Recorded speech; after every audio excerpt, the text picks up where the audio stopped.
Dear students, this session belongs to Bangalore North University, first BSc, first semester, unit number 1.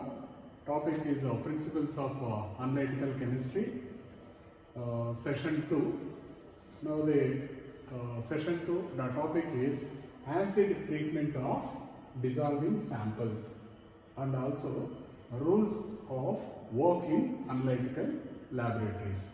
See here, previous session I gave how to collect the sample and dissolving of the sample. Now by using acids we can dissolve the samples. See here, what are the acid combinations, how the samples are. For example, in acid treatment means, acid treatment of dissolving sample means sample we may get in solid state. The solid state sample may not be easy to analyze. For that what we are doing is sample is dissolving and making it a solution. Conversion of a solid sample into a solution by using acid is called acid treatment. Acid treatment means just dissolving of a sample by using acids. Now the samples may be existing in inorganic solids or organic solids or mixture of organic solids and metal ions. In some cases it is a plant tissue, in some cases it is a biological fluids. In such cases we have got the samples. Now the question is, how can we dissolve these samples? These samples can be dissolved by using the following order. Acid may be, the first preference is dilute acid. First water we will try. If the given sample is not dissolved or insoluble in water, then go for dilute HCl, then followed by dilute nitric acid. Third one is mixture of HNO3 and sulfuric acid. Fourth one is some of the organic solids, they may undergo oxidation process. Through oxidation process we are using nitric acid and sulfuric acid. That last combination is 3:1:1 of HNO3, perchloric acid and sulfuric acid. These are all different combinations of acid mixtures. Most of the samples they may be soluble in following acid mixtures. And another idea also we have, acid treatment of dissolving samples. Now we have to use the different solvents for dissolving samples, and the following table gives the samples. Now I made it like this. Under acid treatment means selection and adding of different acids to the sample and making solution for the analysis. See, what is the meaning of acid treatment? You can expect a 2 marks question in your examination. What is the meaning of acid treatment? Acid treatment means selecting and adding of different acids to the sample and making the solution for the analysis. This is very important. Now, depending upon the nature of sample, suitable acid is selected. We have wet digestion technique. Wet digestion technique means moisture. Wet digestion techniques we apply to the sample containing organic matter. Here a sample is mixed with a mixture of nitric acid and sulfuric acid, and sample is dissolved in the mixture of oxidation process also, which I have already explained with the help of green board. Now the next topic of this session is rules of work in analytical laboratories. See here, not only these are all rules and the precautionary measures, steps to be taken, and a student who is very new to this lab, and such student, he should know the following rules, and he cannot enter into the rule, if he enter into the laboratory and taking that one and this one, there may be a chances of reactive chemicals or breaking of glass vessels and those things. For that, a student who wants to do experiments in analytical laboratories, compulsory he has to follow the following rules. What are the rules, for example? The following rules must be followed when working in analytical laboratories. Number 1, chemicals and reagents used in chemical analysis must have known purity. Now, we are using chemicals in the laboratory for doing experiments by following a particular procedure. The chemicals which are which we are using in the laboratory, they must have known purity. Known purity means how much purity is there, that you should know it. That is one of the important point. The second one is pick the smallest reagent bottle that is sufficient to do job.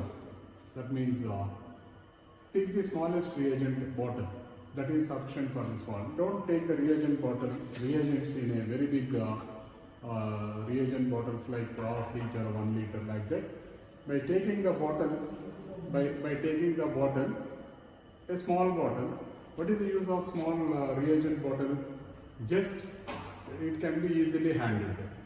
That is the one idea. Next point is hold the stopper and storage bottles between the fingers. Never place a stopper on a desktop. On a desktop. Next, fourth one is keep the reagent shelf and the laboratory balance clean and neat. Okay. Keep the reagent bottles, reagents in the shelf in the laboratories. Make the electronic balance clean and neat, and clean up any spills immediately. For example, if any compound is dropped on the surface of the electronic weighing machine, before using that electronic weighing machine, let us clean it immediately, and after that we use it. Next one is under the rules of work in analytical laboratory, the operator should be washed with a hot detergent solutions and then rinsed initially with the large amounts of tap water and finally deionized. That means if you want to use any operator, first you have to wash the operator with hot detergent solution, then followed by rinsing of the deionized water and rinsing of tap water, then finally rinsed with the deionized water. Like this, sample containing bottle or a beaker or a crucible must be cleaned before being used. That means you are using a bottle, you are placing some sample.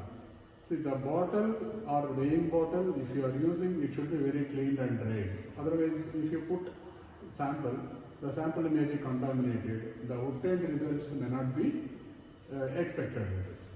Next point is, if analysis required dry operators, then dry the interior surface glassware before use.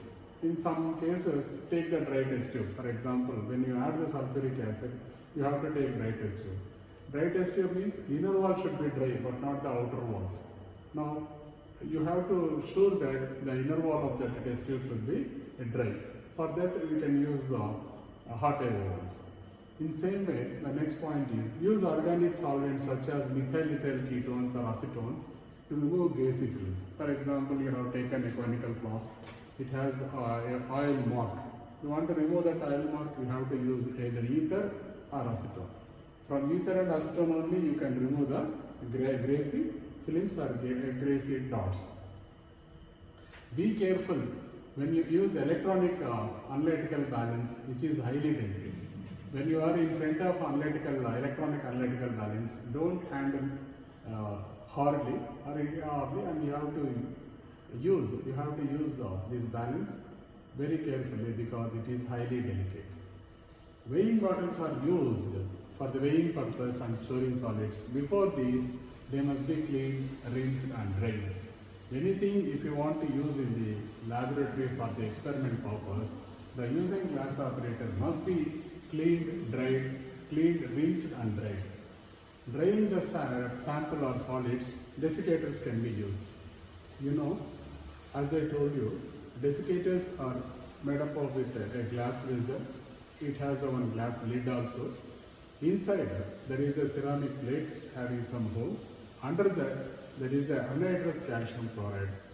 Anhydrous calcium chloride absorbs water from the salts. Water from the salts or samples or solids. It is one of the important steps in drying.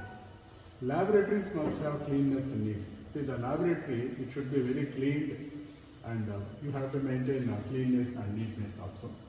The next point is analyst. What is the meaning of analyst? The person who is performing analysis of a sample is called analyst. Analyst should have a observation or laboratory notebook to note down the experimental values from the experiment. Before performing any experiment, the person who is doing, who is analyzing the thing, he should have a notebook and for the note down the some of the experimental values. Volume-based glassware such as volumetric flask and the pipette must be calibrated. See, this is in first session itself I explained how to calibrate it. This means the company or manufacturer, they will give you a pipette having 25 ml. It may not deliver 25 ml on pipette order. It can deliver 25.1 ml or 24.9 ml. To avoid this, to avoid this difference in the value, we have to calibrate before using the glass operators. Next point is, you should know the way of handling the volumetric glassware. You should know how to use, for example, the usage of pipette, burette, conical flask, beaker, and followed by funnels and everything. The student or an analyst should know how to handle that, how to handle that. Next is, for the preparation of standard solutions, you must use the high grade quality of analytical reagents. See, in laboratories we have two types of reagents. One is laboratory reagents, another one is analytical reagents. The difference between these two reagents are, for laboratory reagents, we may have more impurities when compared to analytical reagents. To prepare standard solutions, you must use high grade, high quality of analytical reagents. This is also very important. Next, hot air oven and furnaces are used in the laboratory with utmost care. Now you should be very careful when hot air oven or furnaces are used. It is connected with electricity and high temperature. There may be a chances of getting fire accidents like that. Next, place the fuming acids and chemicals in the fume hood, fuming chambers. Every laboratory, one particular corner, there may be a fuming chamber where the organic solvents which are volatile or the fuming sulfuric acid or nitric acids, those fuming acids, they should be placed in the fuming chamber but not outside the laboratory, and care should be taken. Next, the glass or plastic wash bottles with different volumes are used. Now we have a glass operators, 10 ml pipette, 25 ml pipette, 10 ml pipette. At the same time, wash bottles, we have a 250 ml wash bottle. Wash bottle is nothing but bottle. On pressing, it delivers some amount of water. We are using this wash bottle to wash the remaining glass operators when we are doing the laboratory. You should know the usage of filters and centrifuge machines. You know, centrifuge machine is a machine which we are using to centrifuge the chemicals. Centrifuge the precipitates. A machine which can separate the precipitate from the solution, and you will have a latent solution in the above the precipitate. And the analyst should know the usage of filters and centrifuge machines.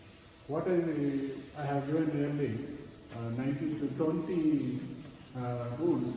Not only rules, they are all hints, they are all ideas, or the student should know when he is doing experiment in the analytical laboratory. Thank you.